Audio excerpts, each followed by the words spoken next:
Halo teman-teman semuanya, perkenalkan nama saya Nikita Amanda Tarsa dengan NIM 1902029, salah satu peserta pertukaran mahasiswa Merdeka dengan mata kuliah Hukum Investasi dan dosen pengampu Ibu Sang Ayu Puterahayu, Universitas Negeri Semarang. Kali ini saya akan menjelaskan mengenai pengaruh pandemi COVID-19 terhadap realisasi penanaman modal di Indonesia dalam sektor industri kendaraan bermotor, khususnya pada triwulan 1 tahun 2021. Pandemi COVID-19 menyerang seluruh dunia termasuk Indonesia. Di awal tahun 2020, tepatnya pada bulan Maret, pemerintah Indonesia secara resmi mengkonfirmasi ditemukannya kasus pertama COVID-19 di Indonesia. Akibat dari adanya pandemi ini dapat dirasakan dampak secara sistematis dan juga masif pada perekonomian secara global.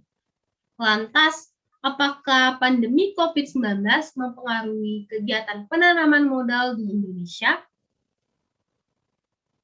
Sebelum kita membahas lebih lanjut, izinkanlah saya untuk menyampaikan apa sih yang dimaksud dengan penanaman modal. Menurut Undang-Undang Nomor 25 Tahun 2007 tentang penanaman modal, pada pasal 1 angka 1 dijelaskan bahwa penanaman modal adalah segala bentuk kegiatan yang menanam modal, baik oleh penanam modal dalam negeri maupun penanam modal asing untuk melakukan usaha di wilayah negara Republik Indonesia.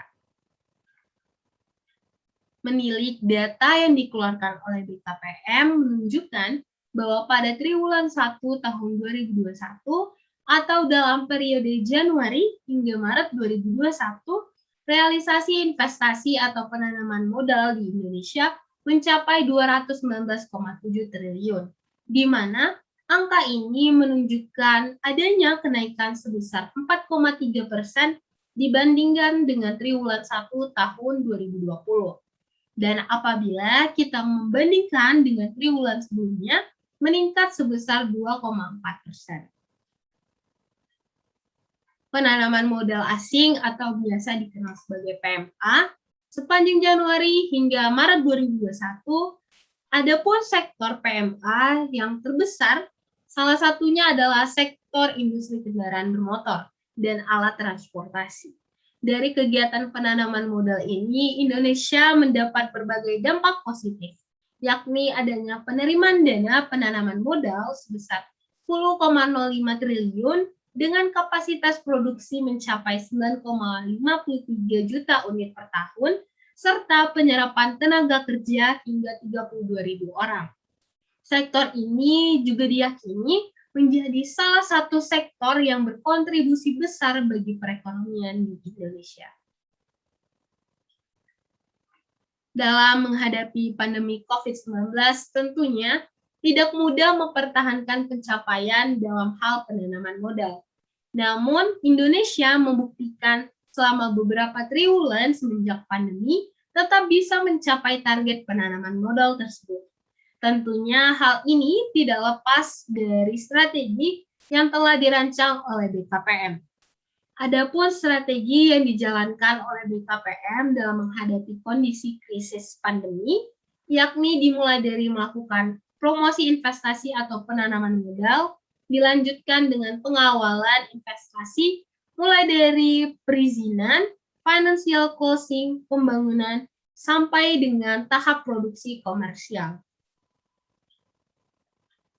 Di sisi lain, dari sektor industri kendaraan bermotor, dalam hal meningkatkan produktivitas, penjualan, dan daya saing industri otomotif nasional yang merupakan dampak dari COVID-19, pemerintah Indonesia juga mengeluarkan kebijakan-kebijakan baru, di mana kebijakan baru tersebut dianggap sebagai stimulus untuk sektor industri kendaraan bermotor. Salah satu stimulus tersebut adalah dengan adanya insentif penurunan PPNBM untuk kendaraan bermotor pada segmen kendaraan dengan sisi di bawah 1.500, yaitu untuk kategori sedan dan 4x2. Menilik data dari Kemenperin, nantinya pemberian insentif PPNBM akan dilakukan secara bertahap selama 9 bulan. Dengan masing-masing tahapan akan berlangsung selama 3 bulan. Insentif PPNBM sebesar 100% dari tarif akan diberikan pada tahap pertama, lalu diikuti insentif PPNBM sebesar 50% dari tarif yang akan diberikan pada tahap kedua, serta insentif PPNBM 25% dari tarif akan diberikan pada tahap ketiga. Dari uraian yang telah saya jelaskan sebelumnya, dapatlah kita tarik kesimpulan bahwa realisasi penanaman modal di Indonesia, khususnya pada triwulan 1 tahun 2021 dalam sektor industri kendaraan bermotor, tidak terlalu terpengaruh dengan adanya pandemi COVID-19. Dengan adanya strategi dari BKPM serta kebijakan-kebijakan baru yang dinilai sebagai stimulus bagi sektor industri kendaraan bermotor, diharapkan dan kita mengharapkan secara terus-menerus meningkat dan memberi dampak positif bagi iklim penanaman modal di Indonesia pada periode-periode berikutnya.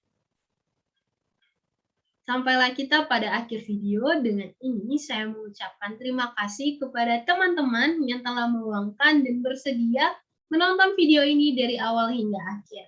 Apabila dalam video ini ada perkataan maupun perbuatan yang sekiranya tidak berkenan bagi teman-teman, saya mohon maaf. Apabila teman-teman memiliki pertanyaan, kritik maupun saran, dapat teman-teman sampaikan melalui kolom komentar yang ada di bawah video ini. Akhir kata, saya Nikita Amanda Tersa dengan NIM 1902889 mengucapkan terima kasih dan undur diri. Sampai jumpa.